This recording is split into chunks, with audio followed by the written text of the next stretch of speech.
ସମସ୍ତଙ୍କୁ ନମସ୍କାର। ମୁଁ ଯାଇଛି ଜେଜେବାଙ୍କୁ ଦେଖିବାକୁ। ଆଉ ପ୍ରଥମ ଥର 3500 ଟଙ୍କା ତାଙ୍କେ ପାଉଛନ୍ତି। ତ ତାଙ୍କ ଯାଇପାରିଲେ ନାହିଁ, ତାଙ୍କୁ ପୁଅ ଆଣିକି ଘରେ ତାଙ୍କୁ ଦେଇଛନ୍ତି। ଆଉ ତାଙ୍କ ଫଟୋ ଉଠାଇବାକୁ ମୁଁ ଯାଇଛି। ଦେଖନ୍ତୁ ପାଖାପାଖି 100 ବର୍ଷ ଉପରେ ହେଲା ତାଙ୍କ ବୟସ।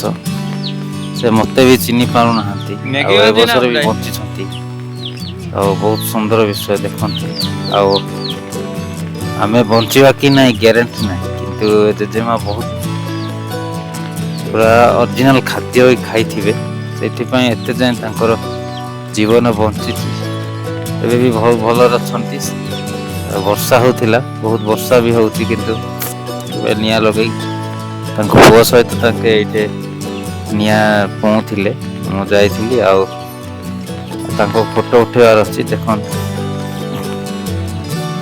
3500 ଟଙ୍କା ପାଉଛନ୍ତି।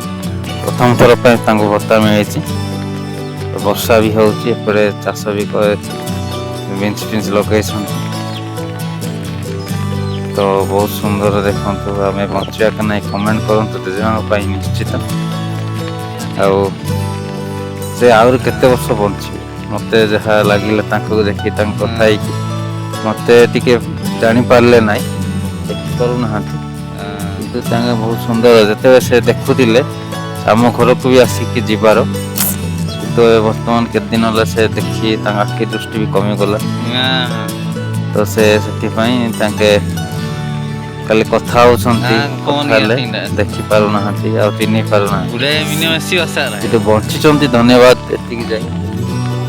ତ ଏଇ ବର୍ଷରେ ଆମେ ବଞ୍ଚିବା ତାଙ୍କୁ ଆସିଲେ, ଆଉ ସେ ଖାତା ଆଉ ପଇସା 3000 ଦେଖନ୍ତୁ। ସେଇ ଫଟୋ ଉଠେଇକି ଆମେ ସେ ଆମ ପିଓ ସାରଙ୍କୁ ଛାଡ଼ିବାର ଥିଲା, ସେଥିପାଇଁ ମୁଁ ଯାଇଥିଲି। ତ ସେଇ ପଇସା ଧରେଇକି ତାକୁ ଫଟୋ ଉଠେଇବାର ଥିଲା। ସେଇ ସମୟରେ ମୁଁ ଭିଡ଼ିଓ ବି ବନେଇବାକୁ ଇଚ୍ଛା ହେଲା।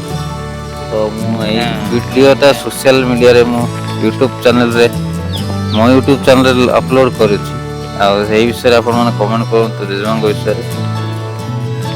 ଆଉ ଆହୁରି ବଞ୍ଚିବ ସେ, ଆଉ ବହୁତ ବର୍ଷ ବଞ୍ଚିବ। ପାଖାପାଖି 3-4 ବର୍ଷ ବଞ୍ଚିବ ଲାଗୁଛି। ଷ୍ଟାଣ୍ଡାର୍ଡ ଅଛି, ଖାଲି ଏତିକି ଦେଖି ପାରୁନାହାନ୍ତି। ଏଇ 3500 ସେଇଟା, ଆଉ 100 ବର୍ଷ ପାଖାପାଖି 100 ବର୍ଷ ପରେ ହେଲା। ଆଧାର କାର୍ଡରେ ତ କମ୍ ଅଛି, 80+90 ପାଖାପାଖି ଅଛି, କିନ୍ତୁ ତାଙ୍କର ଆକ୍ଚୁଆଲି 100 ବର୍ଷ ପ୍ଲସ୍। ଯାହା ଆନୁମାନିକ, ତାଙ୍କ ସହିତ ମୁଁ କଥା ହଉଥିଲି ସେଇ ବିଷୟରେ। ତ ଦେଖନ୍ତୁ ସୁନ୍ଦର ବିଷୟ। ପ୍ରଥମ ଲାଷ୍ଟ ଶେଷ ଜୀବନରେ 3500 ଟଙ୍କା ପାଇଛନ୍ତି।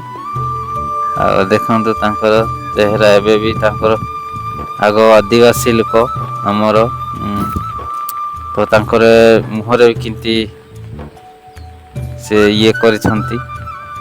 ତ ଏବେର ବହୁତ ତାଙ୍କ ନାତି ପୋତି